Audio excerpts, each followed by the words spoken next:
কোণাকার কোনো বস্তু দিয়ে যদি আমরা শরীরের কোনো নির্দিষ্ট একটি অংশে নেগেটিভ প্রেশার তৈরি করে অর্থাৎ সাকশন দিয়ে যদি আমরা এখন ছোট ছোট কাট করি বা ইনসিশন দেই এবং তারপর আমরা রক্ত বের করে ফেলে দেই, এটাকেই সাধারণত মানুষ হিজামা নামে জেনে থাকে। 3300 খ্রিস্টপূর্ব পূর্বাব্দ অর্থাৎ আজকে থেকে প্রায় 5500 বছর পূর্ব থেকে এই হিজামার চর্চা মেসিডোনিয়াতে ছিল।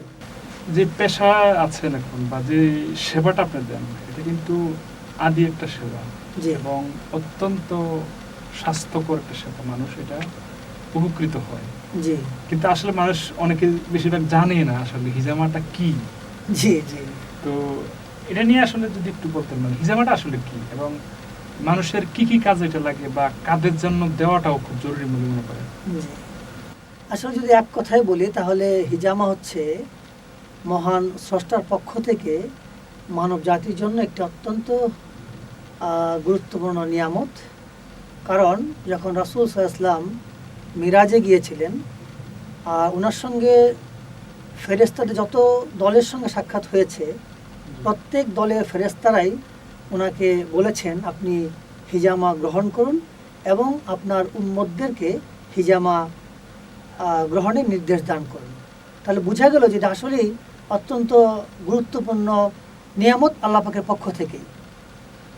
আর যদি চিকিৎসা বিজ্ঞানের দৃষ্টিকোণ থেকে বলি তাহলে হিজামা হচ্ছে একটি অত্যন্ত প্রাচীন রেজিমিনাল থেরাপি। আর যদি একটু ব্যাখ্যা করে বলি তাহলে হচ্ছে এমন কোনো কাপ সদৃশ বা একটু কোণাকার কোনো বস্তু দিয়ে যদি আমরা শরীরের কোনো নির্দিষ্ট একটি অংশে নেগেটিভ প্রেশার তৈরি করে অর্থাৎ সাকশন দিয়ে যদি আমরা এখন ছোটো ছোটো কাট করি বা ইনসিশন দেই এবং তারপর আমরা রক্ত বের করে ফেলে দেই, এটাকেই সাধারণত মানুষ হিজামা নামে জেনে থাকে।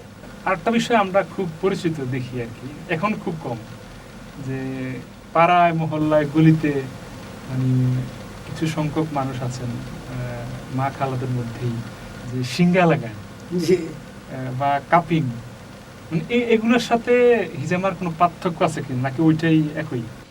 আসলে সিঙ্গা লাগানো এবং হিজামা উভয়ের উদ্দেশ্য একই, তবে পার্থক্য হলো যারা বিশেষ করে বেদে সম্প্রদায় যারা এই কাজটা করতেন তারা মূলত বিভিন্ন ধরনের হলো ম্যাটেরিয়াল অর্থাৎ বাঁশের চোঙ্গা হতে পারে অথবা বিভিন্ন প্রাণীর শিং ব্যবহার করে তারা, এবং আপনি জানেন যে তারা ওই একই শিং বারবারই বিভিন্ন মানুষের গায়ে লাগাচ্ছে। এর দ্বারা কিন্তু রক্তর মাধ্যমে যে সকল রোগ জীবাণু ছড়ায় এক দেহ থেকে আরেক দেহে সে সংক্রমিত হতে পারে।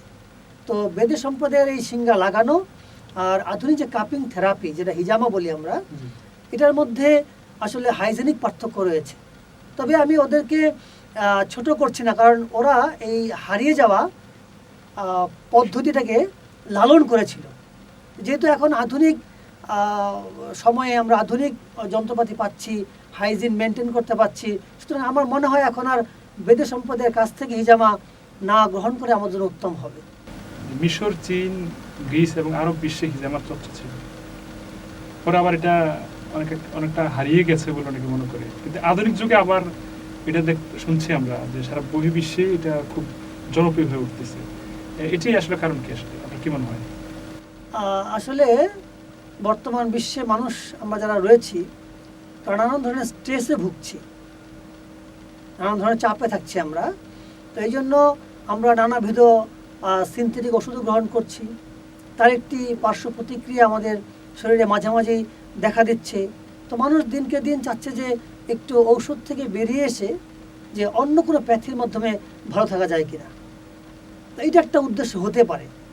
আর যদি ঐতিহাসিকভাবে বলি আপনাকে তাহলে আপনার 1550 খ্রিস্টপূর্বাব্দে লিখিত যে এবার্স প্যাপিরাস রয়েছে সেখানে আপনার যে তথ্য রয়েছে তাতে দেখা যাচ্ছে যে 3300 খ্রিস্টপূর্বাব্দ অর্থাৎ আজকে থেকে প্রায় 5500 বছর পূর্ব থেকে এই হিজামার চর্চা মেসিডোনিয়াতে ছিল। অতঃপর এর চর্চা আপনার মিশরে, আরব বিশ্বে, পারস্যে, চীনে বিভিন্ন জায়গায় ছড়িয়ে গেছে।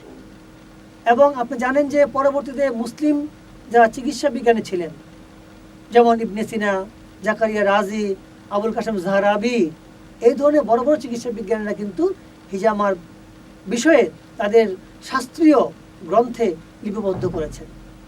এভাবে কিন্তু এই চিকিৎসা বিজ্ঞানটা মুসলিমদের দ্বারা পরবর্তীতে সারা বিশ্বে ছড়িয়ে পড়ে।